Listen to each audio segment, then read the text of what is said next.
दोस्तों, इस वक्त बंगाल की खाड़ी के रणनीतिक कॉरिडोर से एक ऐसी सनसनीखेज और रोंगटे खड़े कर देने वाली खबर आ रही है जिसने बीजिंग से लेकर इस्लामाबाद तक के सैन्य मुख्यालयों में टहलका मचा दिया है।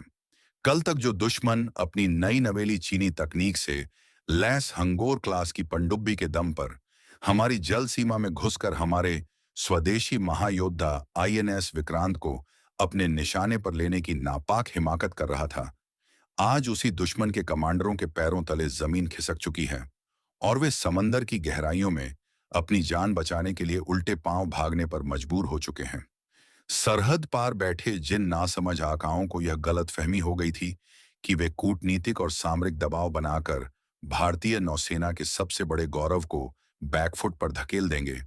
उन मूर्ख रणनीतिकारों को शायद यह अंदाजा भी नहीं था कि समंदर का असली शिकारी कभी-कभी अपने शिकार को पूरी तरह जाल में फंसाने के लिए खुद को शांत और धीमा कर लेता है। लेकिन जैसे ही विशाखापट्टनम नेवल बेस से आधी रात को एक गुप्त और कड़ा मिलिट्री कमांड कोड एक्टिवेट हुआ, वैसे ही समंदर की छाती पर भारत का वो फौलादी त्रिशूल चक्रव्यूह रचा गया कि दुश्मन को सीधे साल 1971 की वो ऐतिहासिक शिकस्त याद आ गई, जब हमारी नौसेना ने उनके सबसे बड़े घमंड यानी पीएनएस गाजी पनडुब्बी को इसी बंगाल की खाड़ी में हमेशा हमेशा के लिए दफन कर दिया था, जिसका मलबा वे आज तक ढूंढ नहीं पाए हैं। आज की इस विशेष कूटनीतिक महारिपोर्ट में हम दिल्ली के साउथ ब्लॉक से निकले उस गुप्त आदेश की एक एक परत खोलेंगे जिसने दुश्मन के पूरे नेवल प्लान को ताश के पत्तों की तरह बिखेर कर रख दिया।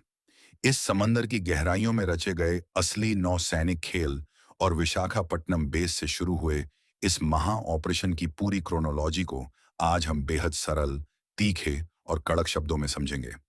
वीडियो के एक एक सेकंड को ध्यान से देखिएगा, क्योंकि आज आपको पता चलेगा कि साल 2026 का यह नया भारत समंदर की सीमाओं पर किसी के आगे झुकना नहीं, बल्कि दुश्मन की छाती पर चढ़कर ऑन द स्पॉट जवाब देना जानता है। लेकिन वीडियो में आगे बढ़ने से पहले वीडियो को लाइक कर दीजिए, हमारे चैनल एरियन ग्लोबल न्यूज को सब्सक्राइब कर लीजिए और कमेंट में अपना नाम और शहर जरूर लिखिए ताकि हमें पता चले कि हमारा वीडियो कहां तक पहुंच चुका है।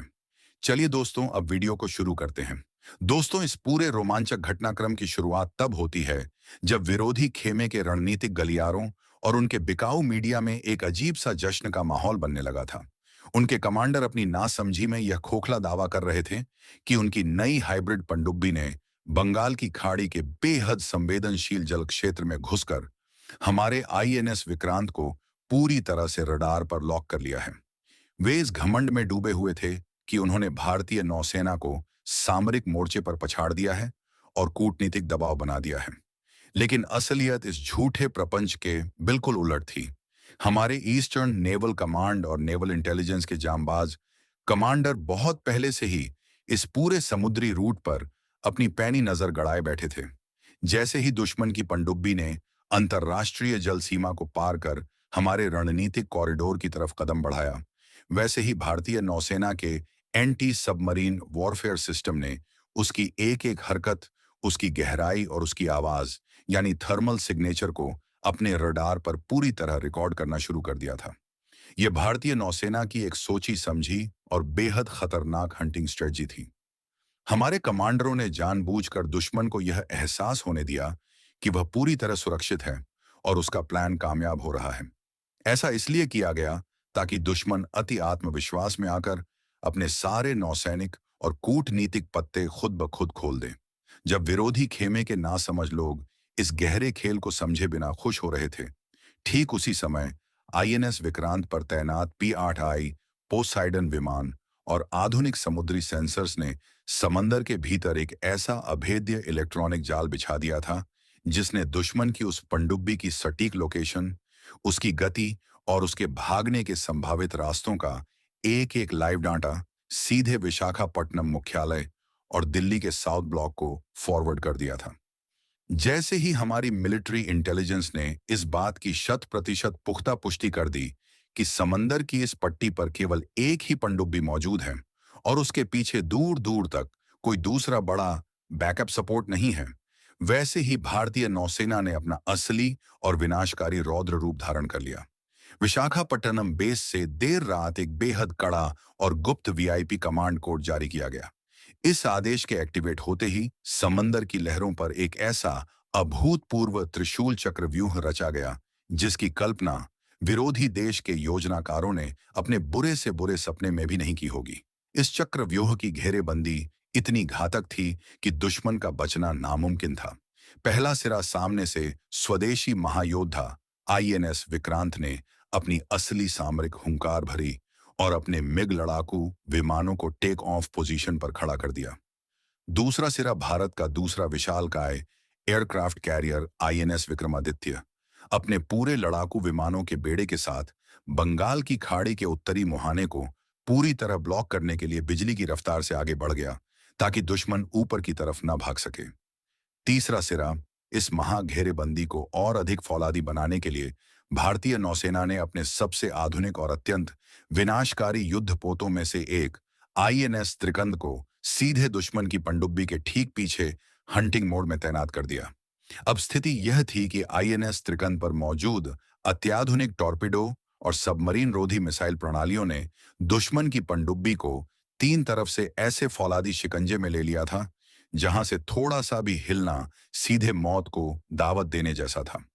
समंदर के ऊपर गर्जना करते लड़ाकू विमान और पानी के नीचे मुस्तैद भारतीय नौसेना की इस अभेद्य दीवार को देखकर दुश्मन के कमांडरों के पसीने छूट गए। उन्हें तुरंत समझ आ गया कि यहां एक सेकंड भी रुकने का मतलब है साल 1971 के पीएनएस गाजी जैसा हश्र होना। यही वजह है कि वे सारे अंतर्राष्ट्रीय नियम और अपनी झूठी अकड़ भूलकर आधी रात को ही बंगाल की खाड़ी से दुम दबाकर उल्टे पांव भागने पर मजबूर हो गए। समंदर की गहराइयों में हमारे जांबाजों ने जिस तरह से दुश्मन की इस नई चाल की धज्जियां उड़ाकर रख दी हैं, वह यह साबित करता है कि आज का भारत अपनी समुद्री संप्रभुता से रत्ती भर भी समझौता नहीं करेगा। लेकिन असली सामरिक कूटनीति तो इस ऑपरेशन के बाद दिल्ली में शुरू हुई। इस अभूतपूर्व नौसैनिक गतिरोध के तुरंत बाद दिल्ली के रणनीतिक गलियारों में राष्ट्रीय सुरक्षा सलाहकार और नौसेना प्रमुख के बीच एक अत्यंत महत्वपूर्ण और उच्च स्तरीय आपातकालीन बैठक बुलाई गई। खुफिया सूत्रों से मिली पुख्ता जानकारी के मुताबिक इस बैठक में किसी भी तरह के वैश्विक या कूटनीतिक दबाव में आए बिना पूरे हिंद महासागर क्षेत्र के लिए एक बिल्कुल नया और बेहद कड़ा सुरक्षा प्रोटोकॉल एक्टिवेट कर दिया गया है। भारत बहुत अच्छी तरह जानता है कि वैश्विक मंचों पर अपनी संप्रभुता को कैसे अक्षुण्ण और अमर रखा जाता है। यही वजह है कि इस बार दिल्ली के साउथ ब्लॉक से बेहद सख्त और स्पष्ट नीतिगत दिशा निर्देश जारी किए गए हैं।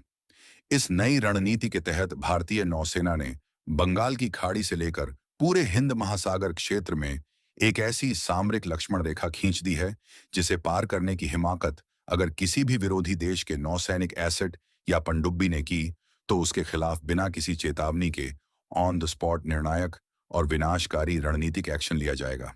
हमारे राजनयिकों और रणनीतिकारों ने पूरी दुनिया के सामने साफ कर दिया है कि भारत अपनी समुद्री सीमाओं की सुरक्षा और अंतर्राष्ट्रीय व्यापारिक मार्गों की स्थिरता के बीच किसी भी तीसरे देश का हस्तक्षेप बर्दाश्त नहीं करेगा। आईएनएस विक्रांत, आईएनएस विक्रमादित्य और आईएनएस त्रिकंद की इस संयुक्त और आक्रामक तैनाती ने पूरी दुनिया के सैन्य विश्लेषकों को हैरान और परेशान कर दिया है। पर्दे के पीछे से भारत को दोहरे मोर्चों पर घेरने का जो भी प्रपंच रचा जा रहा था उसे हमारी नौसेना की इस फौलादी तिगड़ी ने पूरी तरह नाकाम कर दिया है। विरोधी खेमे को पूरी उम्मीद थी कि वे अपनी नई चीनी तकनीकी तैनाती के दम पर भारतीय नौसेना को बैकफुट पर धकेल देंगे, लेकिन विशाखापट्टनम बेस से शुरू हुए इस त्वरित काउंटर ऑपरेशन ने उनके पूरे अहंकार को ताश के पत्तों की तरह बिखेर कर रख दिया। यह दृढ़ और आक्रामक जवाबी रुख साफ प्रमाणित करता है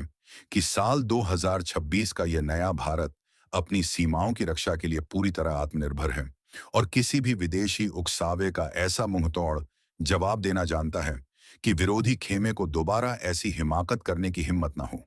हमारे अग्रिम मोर्चे पर तैनात फील्ड कमांडरों को मिले कड़े निर्देश इस बात को पूरी तरह साफ कर चुके हैं कि देश की अखंडता को चुनौती देने वाले हर एक नापाक मंसूबे का अंत समंदर की गहराइयों में ही कर दिया जाएगा।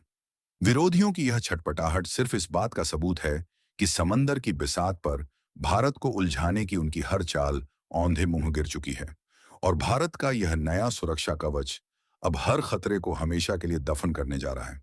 दोस्तों, समंदर की गहराइयों में हमारे जांबाज सैनिकों ने जिस तरह से दुश्मन की इस चाल की धज्जियां उड़ाकर रख दी हैं, उस पर हर एक सच्चे हिंदुस्तानी का सीना गर्व से चौड़ा होना लाजमी है। अगर आपको भी सच में गर्व है, तो अभी इसी वक्त इस वीडियो को एक जोरदार लाइक कीजिए, इसे अपने सभी दोस्तों के साथ शेयर कीजिए और हमारे चैनल एरियन ग्लोबल न्यूज को सब्सक्राइब करके हमारे इस राष्ट्रवादी प्रयास को अपनी ताकत दीजिए। और हाँ, नीचे कमेंट बॉक्स में पूरी ताकत के साथ जय हिंद जरूर लिखें। मिलते हैं अगले वीडियो में। तब तक के लिए जय हिंद, जय भारत।